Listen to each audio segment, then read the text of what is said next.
Griselda has just hit Netflix, and it's a show that I felt had the potential to go one of two ways. It was either going to be really good or it was going to be trash. And to be honest, it was neither. It took me by surprise, but it was more edging on the side of it being a good show, which is a positive. Starring Sofia Vergara as the godmother, Griselda Blanco, I thought it would be worth looking into just how true the Netflix show was, whilst also discussing the ending and what its deeper meaning was.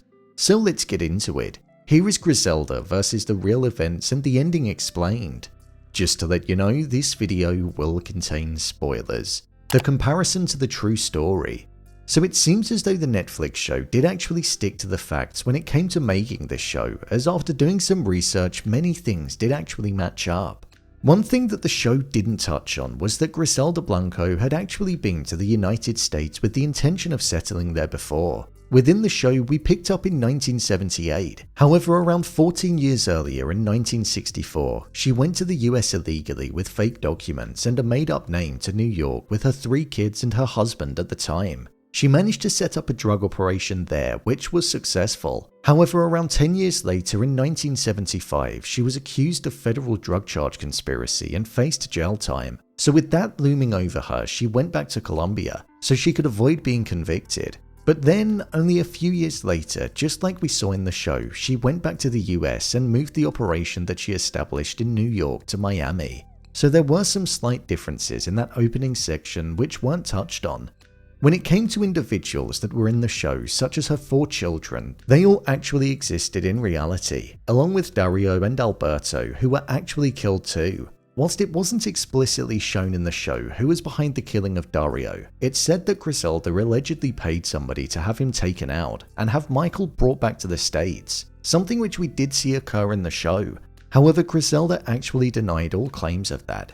At the end of the show, we found out that 3 of Griselda's sons, Dixon, Uber, and Ozzy, were all killed, and this is something that was also true and happened in real life. Michael is actually the only child of Griselda that is still alive today, and he's in his 40s now.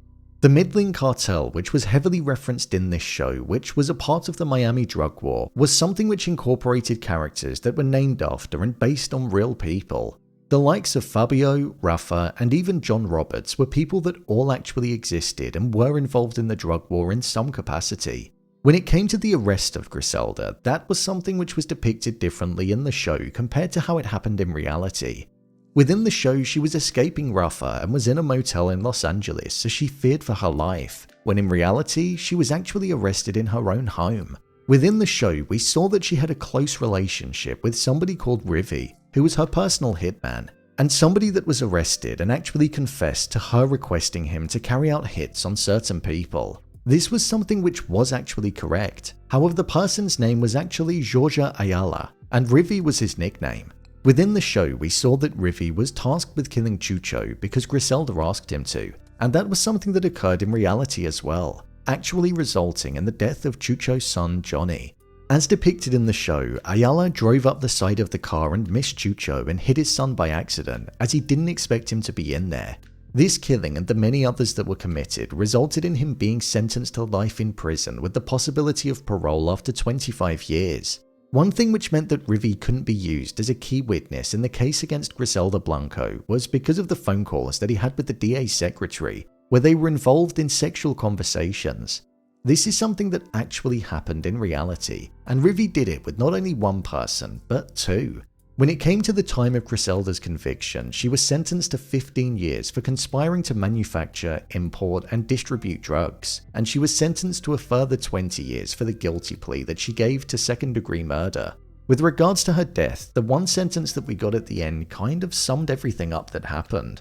Once released from prison in 2004, she was deported back to Colombia, where 8 years later in 2012 she was killed at a butcher's where she was with her daughter-in-law.